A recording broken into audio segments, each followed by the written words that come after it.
service. Hey everyone, welcome to Chef Sense. I'm your host, Chef Massey. All right, so today on the podcast, this is awesome. I've got Chef Ray, Chef Sarita from Cello in Lenox. Thank you both for finding time to be here, because this is great. Thank you. We're going to go forage after this. So. Oh, okay. For what? Not weed and morels. Okay, there you go. Well, let me know. I can follow behind you for the morels. I'm still searching for mine. Yeah, but too. It's my spot. I can't show you. No, we don't do that. I know that. Have you met John Wheeler, forager? I have not. I have, yeah. Is that... No, it's not Nicholas Dad. Okay. He has the Berkshire Mycological Society here. He does mushroom walks and stuff. He does, yes. And he's fantastic. And I've connected with John. If there's things that he actually got matsutake in. So I was able to shave that on ramen bowls, miso, your broths or whatever. But anyways, he's a great resource if I don't have time to get out there. Anyways, what drove you into our amazingly insane world of the culinary arts? That's a long story. Okay. Well. I grew up young with a young mother, and my grandmother made amazing food. Okay. So that, sat with me. Yep. And my mom, I watched progress to make great food eventually when she was 17 Don't worry, or 18. he said that to her in person yesterday. She was not doing a great job. So I have a backcountry, very cool, upstate New York food situation, and she actually has a better story than I do. I was born in Colombia in South America. I saw your menu too. How amazing! Thank you. Anyway, sorry. Yeah, that one was super fun. Yeah. And my parents were born in the same area, but actually ended up growing up in completely different areas, which is interesting because my dad's side of the family is black and they're super mixed, and my mom's side of the family is more, her father was a doctor, his ancestors are German, there's like a little bit of German and Italian on that side, and my dad, it's like African, Spanish, French on his side, so he grew up on the coast, so all of like the seafood, the coconuts, the coconut soup, the stews, all that kind of thing, the bacalao, that all comes from my dad's side, and then I have a completely different culinary experience on my mother's side, but both my grandmas were amazing cooks. So and so was there like formal training for that, or you guys just worked your ways up in kitchen? I was formally trained. I went to CIA. Unfortunately, because it costs way too much money. But it is. It's great institution, but man, it sure is. It was fun. I don't want to pay for it anymore. Yeah, and she's a great cook and didn't do that.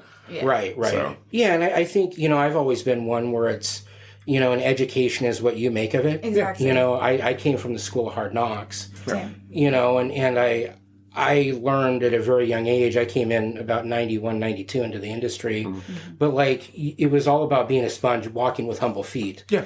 And they paid you with knowledge. Yes. If you were willing to listen. No, you wouldn't get, I was... Still. I think I was... You got a meal, though. Yeah, right. Yeah, grab a breadstick or whatever. But, something much... Eat some rice over the trash can. a bread butter sandwich. Squat down. Yeah.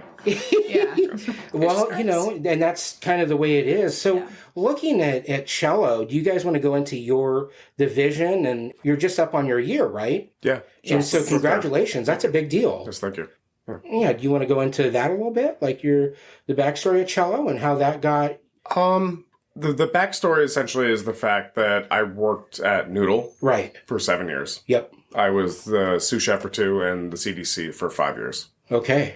And I left. I went to Lantern to try to make Pittsfield a little better. Right. Didn't work out. Pittsfield's Pittsfield. Yeah, and it's hard. Yes. It's hard. Yes. Went to Cantina. It wasn't great. Okay. For me, personally, but it's okay. Yep. And I was just helping my friend at Bosque.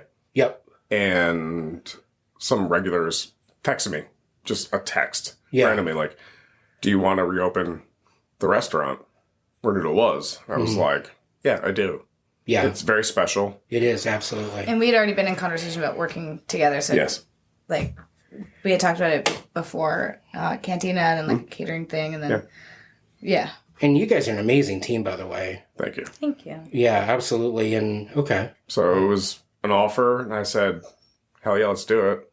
Get to support local farms, good products, make fun food every day. Yeah. You worked hard under Bjorn. I mean, I did.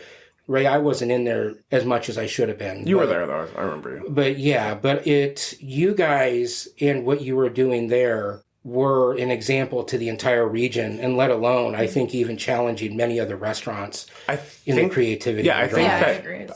I don't want to give ourselves too much credit, but the restaurants are getting better around us. They should. And I love that. And that pushes us, and it pushes us, great. too. Yeah. That's good. Because sometimes, it's easy to get a little bit lazy. Like, funny, because, like, we're so motivated, we're so, like, pumped, we're so, like, go all the time. And then once in a while, we're like, that's a really good menu. And then we get, like, a little lazy, and then we'll go somewhere else that maybe wasn't so good before, or they've had, like, some downfalls, and we have this, like, standout dish, and you're like, whoa. Yeah. Oh, this place is getting better. This place is getting better. Like, we can't afford to get lazy, and we don't want to. So it, like, pushes us, which we hope in turn pushes everyone else around us, And I think it does. I think it really raise all ships.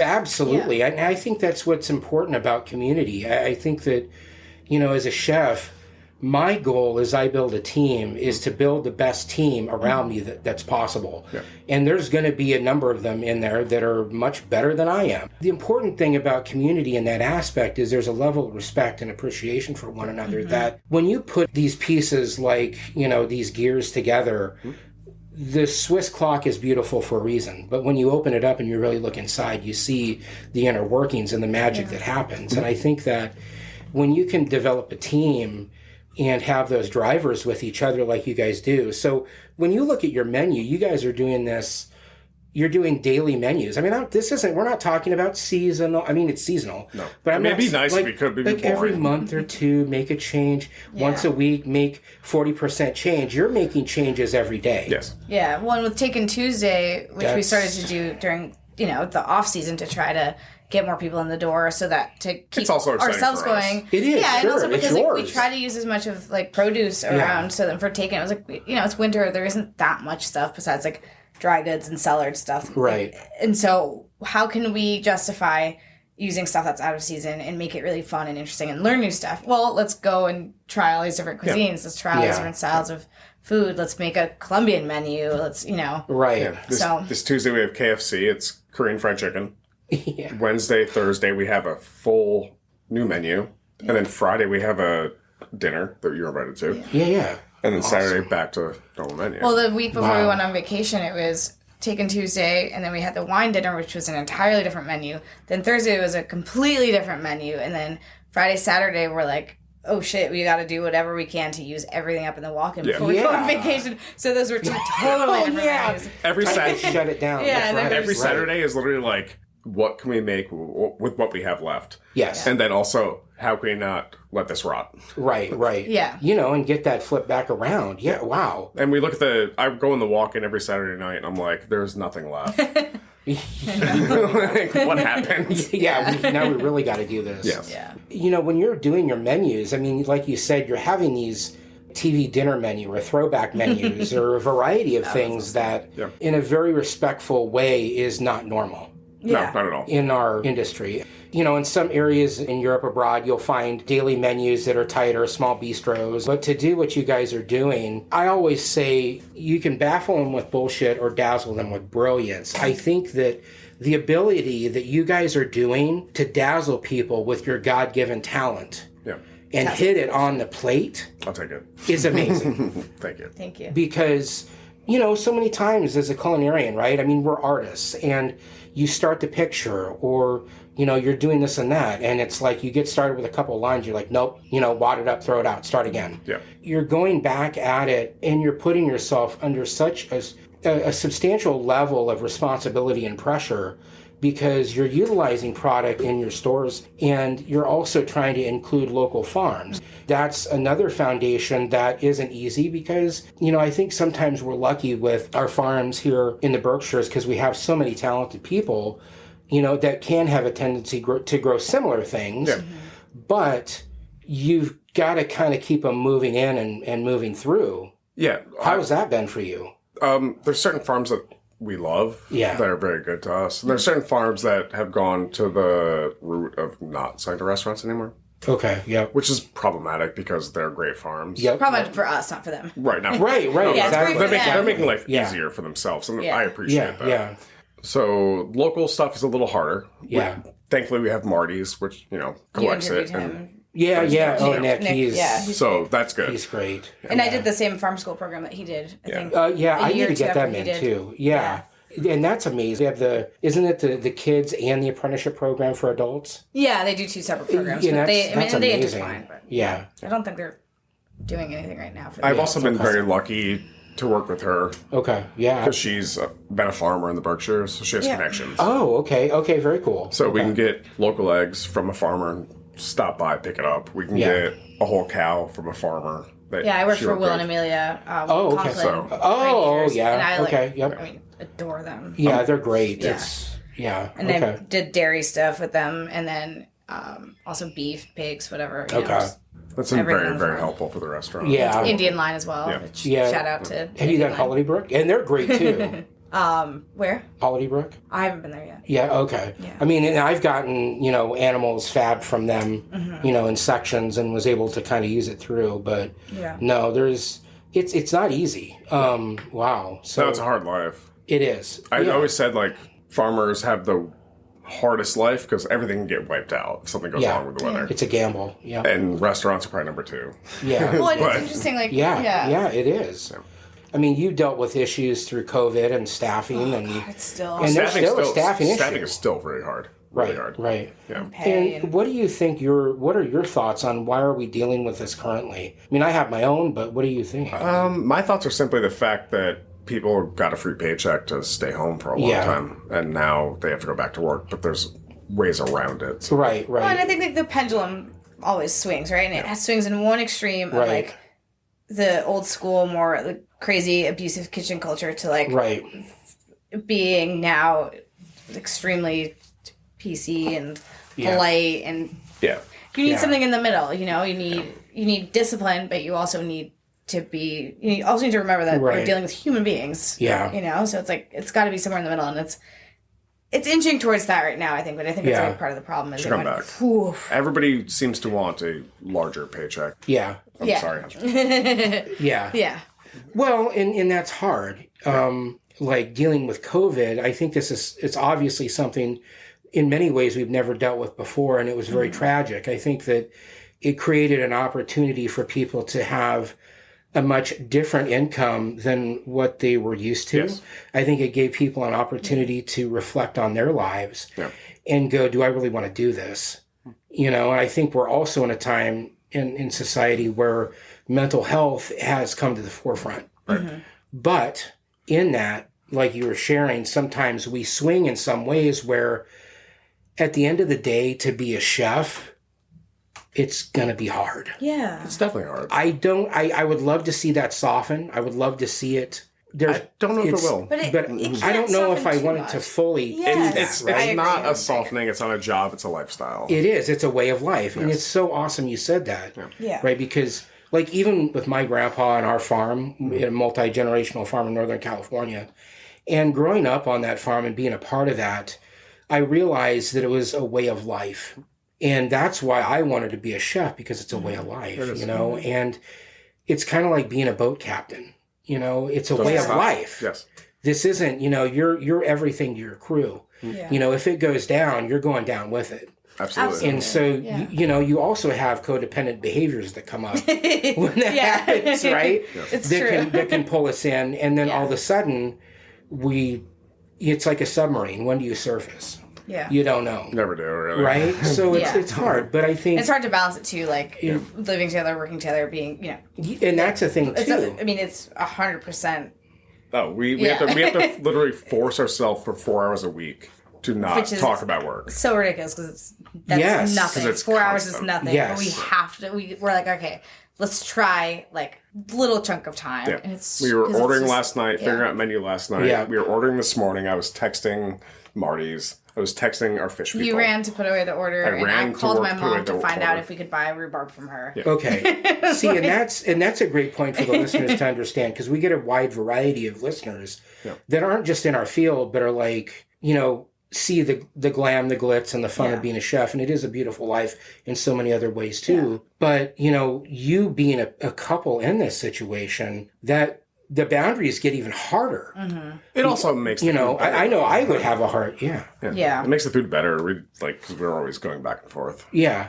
Yeah. Well, it's beneficial to us overall, but it definitely you have to work we have to work so hard on like you said, boundaries, and also maintaining like, okay, you know, not getting too worked up about work stuff at home, not getting too worked about home stuff at work, you know, like back and the vice versa. Yeah. It's hard. It works. Right. But that's awesome. Yeah, it does work. And we balance each other out. Yeah. It's a lot of fun most of the time. She was Almost like, all the I'm time. making pan-fried cornbread with fermented jalapenos, ranch that we picked. Yeah, and then we garlic picked mustard nettles that we picked. and garlic mustard. Yeah. And served it. And I personally would never serve that. Like, it would never come to my I did a brain. nettle butter. Oh. I did a nettle butter on the cornbread. I was like ramp and like we picked in the morning before work. Yeah. Wow. But my brain would never think of that. Okay. And her brain made that work, and it's so crazy. And that's awesome. And there's certain things my brain will think of, and we'll I'm make like, it. what? And she'll do the same thing. Like, what? No. I'm like, no, watch. Yeah. I've learned. Yeah, I've definitely learned. We've both learned to be like, you know what? I completely trust you. Like, that sounds insane. Yeah. That sounds so wild. That sounds like it makes no sense. But I can't wait to see what it looks like. Instead of holding each other back and being like, no, maybe don't do that. Like that, I think that's gonna be too weird. It's like, no, actually, like, let's see it. Do it. Do it. It's like push, back and forth. Well, because you almost have to, because the way you guys engineer your menus. Right. That's even harder. Yeah. Like, wow. You know? we barely engineer it until around 3:00, and then we pull it together. Yeah. And then we throw a bunch of random stuff on our station to figure out what is best with every dish during service. But honest to God, though, I mean, the beauty of that, Ray, is both of you being under that kind of pressure and then coming in for dinner like I have and trying those dishes. You know, people, for those listeners, you know, when you're doing engineering, you're usually like, okay, here's our list of what we want to take off. Mm-hmm. Here's how we'll change it. You know, maybe we divvy it up in the kitchen, or you're working. I mean, this is a very tight tandem team that people need to understand. And also, when you're building these menus, what I'm getting is it's kind of on the fly. Oh, it's 100% so your maturity and palate has to be high, so that you can hit the acid, the fat, the inner balance, like you were just talking about, of all that together and being like, let's roll. Yeah. Mm-hmm. That's amazing. Every day. Yes. Like, we could have 10 customers order the same thing, and each dish might be a little different. Right. Because we figure out a little better technique, sure, a better movement for that right. plate. And almost every dish is plated a little bit differently. Sometimes we find a way. Sometimes we'll plate something else and be like, that's like, we nailed it. Yeah. And other things, either because it's a really playful dish, so it lends itself to that, or because we're not quite satisfied with how it looks, so we'll keep plating it differently, or we'll even just like use a different bowl, use a different plate. Like, wait, what do you think of this here? I don't know. Put that under there. Put that over there. Wow. And we'll play with it as we go along. And ideally, you know, we find something that we like, or we're just happy to keep changing it up because it's fun. Yeah. The crudo, I plated every single one differently. We literally have to. Or if we had to do the same menu for, you know, months. Yeah. It wouldn't be worth getting out of bed to go do. Sometimes we'll take stuff off the menu because we get, this is like so ridiculous, but sometimes we'll have something that sells really, really, really well and everyone wants it, and we get bored of making the same thing that many times, so we change it. And people are like, well, why did you take that off the menu? I loved it. I'm like, because we're sick of it. I'm tired of it because everyone ordered it and now I want to make it different. Yeah. We get emails and texts like, I want this recipe. I'm like, I don't have a recipe. Yeah. We just made it that day. So you guys, and again, because you're moving so quickly, you're really using your school of ratios, right? Like as you're kind of like building and past recipes. A little bit, yes. Yeah. Sometimes. Okay. But it's also like just taste. Just the knowledge. Test. Yeah. Yeah. And like I said, it goes back to middle schools. Guess, test, revise. Guess, test, revise. Yeah. Mm-hmm. Wow. Okay. And we bounce stuff off each other. We have a similar palate. We like similar flavors. And so sometimes I'll be tasting something like, one of us will be like, I can't get it just right. It needs that one little thing. And we'll go back and forth. And the other day, I think it was with the pineapple custard, which I couldn't get to sex pineapples. Oh, and nice. so, and I kept tasting it, and it was like, it needed something to round it out. And I went downstairs to the two-door and pulled out, I had this sweet and sour syrup that I had made a couple months ago for a different dessert. and I dumped the rest of it in there. And it was like, boom, nailed it. Wow. And like he'll do the same thing with something where it's like, we're staircases. Yeah. Up and down the stairs all day because of like we'll taste something and I'm like, it's not right. And I'll go downstairs and grab some things and I'm like, still not right, and go back downstairs and grab more things. And you're just constantly, because you're walk-ins downstairs, right? Yeah. Okay. How was that for you to step back into cello again after a noodle? I mean, I always looked at it kind of like your second home. It kind of was, yes. Okay. Yeah. The way I saw you in there, it was... Yeah. Okay. It's comfortable and it's different at the same time. Yep. So I know the space, I know the movements. Yep. I'll still go downstairs to look for something that was there 10 years ago. Yeah. And I'm like, oh shit, it's not here anymore. The box grader. Nice. Box grader So still like, not my there. brain will not function to the fact that it's different things in the basement. So I was like, hey, I know where it is. And I go down there and I'm like, oh shit, it's not here anymore. Oh, that's funny. Yeah. Wow. When you're like kind of working through your stuff, do the farms move pretty easily with you? I mean, do they give you like they do the typical weekly we get some item emails. list? Or? Some. Yeah. I was kind of annoyed about this the other day, which I get where the farmers are coming from because I worked at those farms. But I was saying like, oh, it's kind of a bummer that we're not prioritized because we're such a small account. Mm-hmm. So oftentimes like, oh, we're sold out of this. Oh, we don't have this. Oh, actually, we don't deliver to Lennox. And so, like sometimes we'll be like, oh, all right, I'll just drive to town or we'll pick something up at, like Indian Line. Sometimes we'll leave stuff at the Whale and we'll pick it up there and that works out. Okay. Or they'll say if you hit this minimum, we will deliver to Lennox. Yeah. So that can be frustrating sometimes is that we are such a small account that sometimes people are like, well, it's not really worth it for us to sell to you. And I'm like, but we make such cool stuff with it. You really do. Please. Yeah, absolutely. Yeah, something like I started at Noodle in 2011 when I was 27, a very long time ago. Yeah. And the farmers supplied us without a problem. But now there's CSAs and farmers markets. And like I said before, it makes sense. Like, Yep. Make life simple for you. Yeah, and it's hard. The volume A and B, there's a difference between wholesale and retail. Yeah. Mm-hmm. So, that's where even like at the ranch there, if I was going to go get something, I could blow through because of the volume. Yeah. Right. And that's a problem for them because they need that retail percentage. And it's a very good thing for them, and it's hard. But yeah, I could only imagine. I mean, a boat is amazing. A boat's amazing. They've been great to us. Yeah. They were great to me at Lantern in Pittsfield, and they came over to Cello in Lantern. They're so flexible. Okay. Very cool. Yeah. And it's, they came in over the winter and, we got to show them, like, look, we still, like, we love your stuff so much. We still have, like, a couple vinegars from some of your herbs at the end of the season. Like, here's the kimchi that we made primarily with produce from them and then also from Indian Line. And we're like, here, take a little bit of kimchi. This is made with your stuff at the end of the summer. Wow. And, like, they're even more happy now to supply us, which is great. Yeah. We're at a point right now where summer's coming, so we have to use up all our vinegars and ferments and stuff from last summer. Yeah. Okay, nice. Yeah. And there's some nice vinegars out there. Have you used -8? I have not. Oh, is it? They're pretty killer. They're out of Canada. Yeah. I mean, I know they're not local, but they have some really cool, like ice vinegar. Yeah. There you go. They have Vegetate, -8, a couple other, but Yeah. I mean, but they're cool. They're like, I love like Cepaviejo. Like there's like different vinegars that you can kind of tinker with to just add enough acid. It's like, oh, there you go. I mean, we love Banyuls. I love that's a good Banyuls. one. But I'm a strange human. I want either like high class balsamics. Yep. Or dirty white vinegar. Like I love white vinegar for making pickles and vinegar. Oh, that's perfect. Like because it's just like it makes sense to my American palate. Absolutely, very clean and straightforward. Does a job. Yeah, it does absolutely. Well, so when you guys are looking in, I guess sharing with the listeners too, how many seats do you have in your restaurant? I mean, we paint a picture. We have a total of 27 when we have indoor seating only. Outdoor, we add 10 more. So 37 total. Noodle was 26, right? We added an extra table? We added extra seats, yes. Yeah.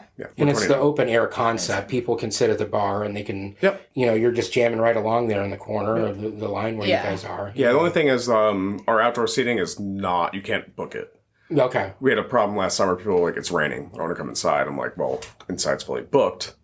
so we can't seat you. So now outdoor seating is first come, first serve. Oh, okay. Because you have to pick a seat, and so people wanted to sit inside, but it'd be fully booked inside, so they'd book outside, thinking that they could just come inside and be like, no, I booked inside. I was like, no, it says you picked that. Oh, okay. You actually chose to sit there. Yeah. It's, tricky, but no. you got to do the parental move on that one. Exactly, yeah. So we're like, well, you know what? That way people, and if someone wants to have a drink and hang out while they wait for a table, we have a table outside. That's fine. That's great. Yeah, we were at Flour and Water last week. Yes, for his birthday dinner. Yes, thank you. Oh, cool. Thank you for my dinner. Birthday, yeah. Nice. So we showed up, and the host is like, we had a res, and we're like, well, the table's not ready. We got there and we were early. fine. Yeah, we got there like 2 minutes early. Yeah. And we waited 20 minutes. Yeah, if that. They brought us sparkling water. They brought us drinks that we ordered. Okay. And, they have a little bar, like standing bar that you lean up okay. against and chit chat. chat. So if you come in and you're a little late, which happens. Or a little early, Yeah. You can sit outside and chill for a minute. Nice. Well, so in looking at your staffing too, you have just the two of you that are jamming in the kitchen, right? Mm-hmm. So everybody, and then you're in front of the house. You have Amanda and Cody. Yes. And he's a wizard on cocktails. He's doing a good job. When I saw him in there, I'm like, wow, that's a nice tight all-star team with the other two. He just infused bourbon with bananas and star annice. And a port float. I'm like, what the hell's a port float? That's perfect. But I tasted it. I'm like, oh, it makes sense. Yeah, nice. That's all. Yeah, like my tequila drinks with tequila float or mezcal float. And we have our prep cook / dishwasher is Carmen's daughter, Gemilette, who Bjorn had Carmen for 13 years. Wow. In the restaurant. And then we took on her daughter. Okay. She's amazing. Yeah. So you've got a good swing person. Yeah. Okay. Wow. Okay. Nice. Now you guys went on vacation, right? You were able to step out. Was that cool? Yes. And we did not. We actually did not talk about work while we were on vacation. It was great. Incredible. That's got to be amazing. We went camping in the redwoods. It's beautiful up there. It was amazing. Yeah. Like Star Wars. Yeah. Yes. You didn't see Chewbacca, did you? No. We tried. Wow. Oh, there you go. Okay. No. She literally. We were sitting at the table at our campsite with a fire going, and she looked at me. She's like, "What's wrong?" I'm like, "No." I was like, "What's on your mind?" What's on your mind? I said, "Nothing. There is nothing on my mind right now." She's like, "That's really good." I'm like, "It feels really good." Yeah. No. And I was like, there was like the absence of the anxiety, the absence of. So I was like, "What am I feeling?" I'm like, "Oh, an absence of negativity." It was just we were just not that our life is negative. It's not. It's just a lot. Yeah. But we were just both so content. We just stared at a fire and like junk food and tons of hot Mexican dogs. Hot dogs, peanut butter and jellies, Mexican food, and it's a spiritual place. It is. It is. Yeah. We came back to work, and I was like lifting plates. I'm like, they feel light today. Everything feels light today. My body's relaxed. This is amazing. That's awesome. Yeah, we were so energized. Okay, wow, that's good. Yeah, one of my great uncles, he actually had a redwood mill up there way back in the day. Yeah. And being out in the woods like that and with those redwoods, it's very magical. It's unbelievable. Yeah. Wow, that's so cool. And all the vegetation, I'm obsessed with the vegetation underneath, like all the redwood sorrel and the trilliums. Like, our campsite we camped at Jedediah Smith campgrounds. Okay. So that's like way up north. And, that was probably close to where my uncle's played. Okay. Yeah, not far from. It's like 30 miles from Oregon. Yeah, that's exactly okay. Yep, near Crescent City. Oh, there we go. Yes, no, that's okay. So it was like cool. We were, we got there and there's like trilliums and sorrel and like ferns that are amazing. And I'd been out there. I'd been to the redwoods once before, but this was like unreal because it was just more impressive. And we spent a whole week, almost a week, camping there. So okay, wow, that's cool. What drives the mental machine for you guys? What? Because ADHD. I don't know. Like I don't know. You're just because the way you think and the way you guys move through these menus, it's very special and it is abnormal. And I mean that with the utmost respect. No, thank you. But there's no choice. We have no choice. Yeah. We just have to do it. Yeah. And I think I was always like my brain always functioned like that when it came to food. So before I realized that I could get into it, as a life. Yeah. As a path, as a profession, whatever you want to call it.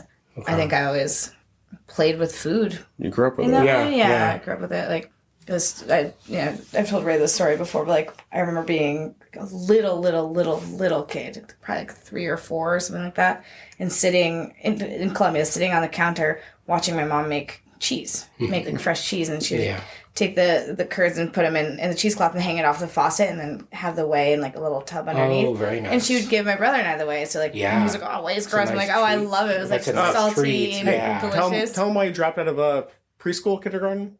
Oh yeah, I dropped out of kindergarten because the food wasn't good enough. Oh wow! I didn't like the food. So she left school. Really she didn't like the food. Okay. Well, because my parents' food was amazing. I grew up on incredible food. My grandmothers, both of them, made amazing food, and so I was just used to eating really great food, and I was like, this is trash.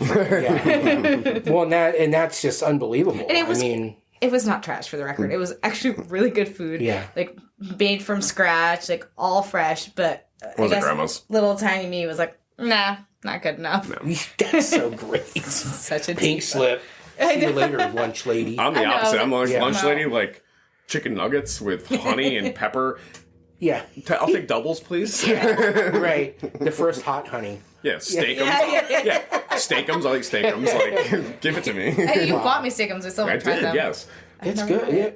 I've never had it. Yeah. That's a big. Yeah, that is. It's good. Yeah. She's like in betweens, like classy enough all the time, and I'm like either like snobby or complete trash. I like to float in the middle. Spectrum. That way I can go. I can go up or down. Wow. Well, that's pretty awesome. I think it's a win-win for me. Yeah. We made chicken nuggets from scratch. For what dinner was that? So good. That was for McCello. McCello, yes. Well, I mean, seriously, man. Like, the creativity is off the hook. We did all the sauces. It has to be. Too. Wow. Okay. Well, that's great. It's fun. Man. So what do you guys have your celebration dinner coming up, right? 5:10. Do you want to talk about that a little bit? I mean, share kind of. A little bit. We don't have much.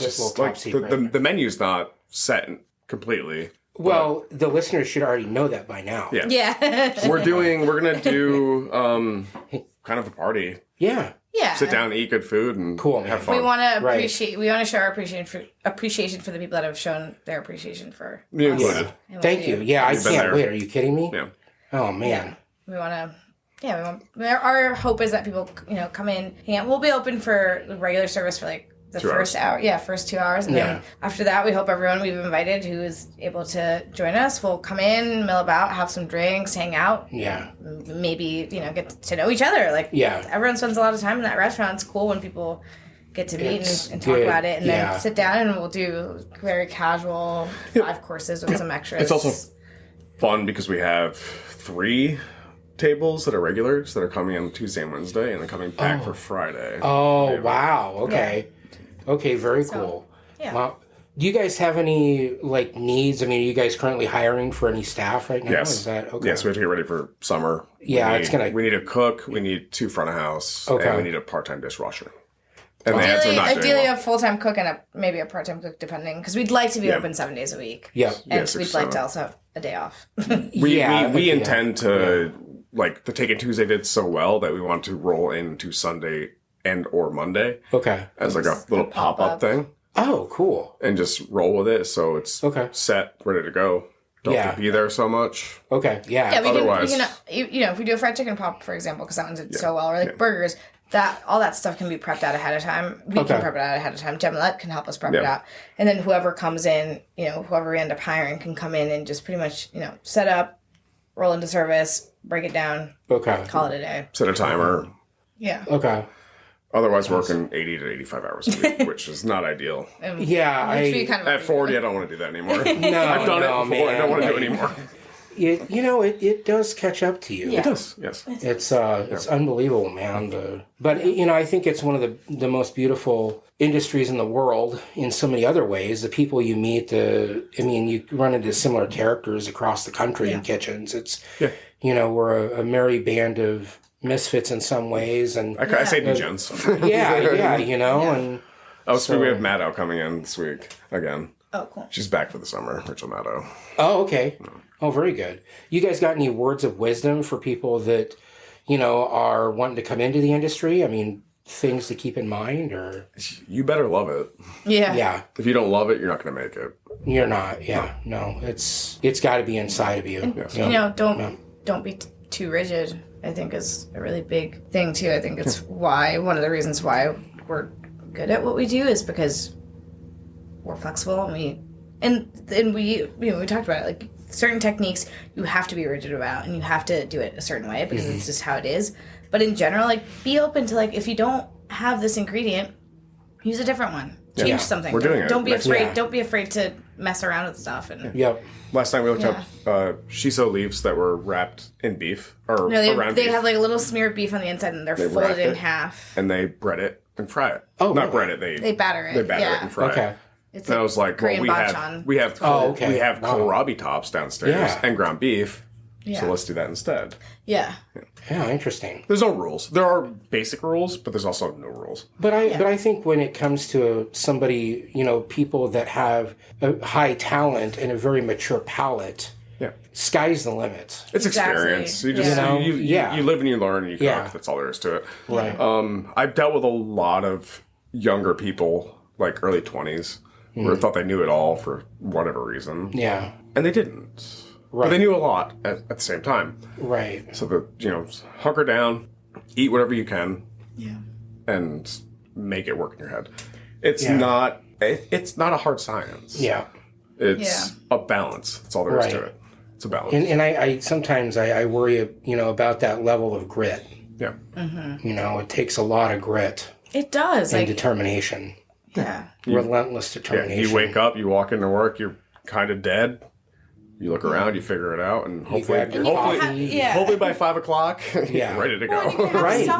You can have some nights, some services where at the end of it, you're like, this is why I do this. This is the most amazing. It's like the highest high. And you can also have services where the only thing keeping you going, the only thing keeping you from walking out that door is knowing that at some point, the restaurant is going to close for the night. At some point, it's going to end. At some point, it's going to be over. Yeah. And that sucks. And you have to accept that. And you have to be able to deal with nights like that, and also the really, really amazing nights. And you guys have each other. We do. And it's very special as a pair, but also that synergy, as long as a team can keep that connected, you will weather the storm. Yeah. And that's amazing. So, okay. So location, do you guys want to share exact location and website so that listeners can... It's 37 Church Street in Lenox, and it's... CelloLennox.com. Yes. Cool. We update the menu online every day. Not till about 4:30, so if you expect something that was the day before, look later. Yeah, and we have the menu from the previous day outside of the door, so oftentimes people will walk by and be like, oh, is this tonight's menu? It's like, no, but it'll either be similar or it'll be completely different. There'll be something. But we what was it, Wednesday or Thursday? We completely flipped the menu. Thursday. Yeah, Thursday. It was like spring. We got back from California. Everything was green. Yeah. Things were growing. And we were like, all right, we're going to flip this right now. Like, peas, asparagus, favas. Just go. Just do it. Well, and all the forage stuff. And you were foraging, yes. Yeah. You have to. We got back and we went. I was you have a short season. You have to enjoy it while you can. Yeah. He's like, I only put nettles when they're like this big. I'm like, no, I know a good spot. And they're amazing, and they're tiny, and they're tender, and they're so delicious. And we went and got a huge stack of them, and then we picked dandelions and made dandelion vinegar out of it. Oh, man. That's nice. Okay. Yeah, CelloLennox.com, and we have an Instagram as well. Mm-hmm. Facebook, too, which, you don't get as much traffic through Facebook, but we have a Facebook, we have an Instagram. Instagram looks better. We update stuff, we post fun things. Yeah. And do a lot of posting. It's great. A lot of posting. Okay. I don't. I'm too old for that. I know. I'm like, what? Yeah, exactly. I'm trying to keep up with everybody. Well, I'm learning. Can I do an auto set on that? As I go. Yeah. No, I had that's no idea. If she leaves, I'm doing AI somehow, somewhere. That's a scary thing, too. I know. We didn't get into, but it works. Man, it does really do some scary stuff. You're like, you just wrote a menu, and that's not absolutely horrible. Yeah. I know. So it's unreal. Don't stay away from me. But I know, me too. It creeps me out. Yeah, it's like weird, But okay, well, we're gonna lose eventually. Yeah, to the AI battle.